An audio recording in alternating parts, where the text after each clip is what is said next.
Okey, Assalamualaikum geng. So abang Turbo ada ni Turbo TD05. So datang customer complain leaking.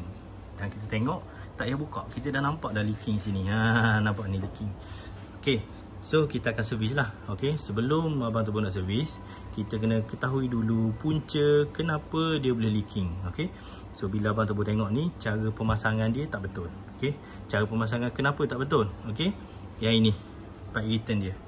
Pipe return dia kecil. Sepatutnya 16mm. Kalau kita tengok lubang ni, abang Turbo rasa 10mm sahaja, yang 10mm saja. Sedangkan dia perlukan 16mm untuk buang minyak sepenuhnya dalam turbo. Okey. So sebab apa jadi gini, nampak ni. Bila kecil, minyak tak boleh nak keluar. Minyak tak boleh nak keluar, dan bila minyak tak boleh nak keluar, dia keluarlah ikut kipas. Bila keluar ikut kipas, akan ada asap sikit. Lama-lama minyak tu bila dah kena panas, dia akan jadi apa? Pembentukan karbon dekat belakang.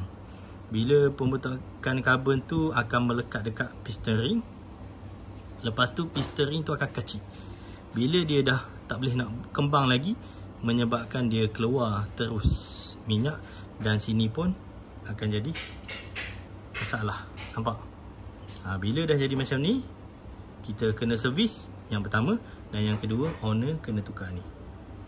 Dan insyaAllah boleh selesai. Okay. So dah dapat sesuatu, jangan lupa like, share, komen. Okay, support, tanda support abang Turbo. Okay, Assalamualaikum.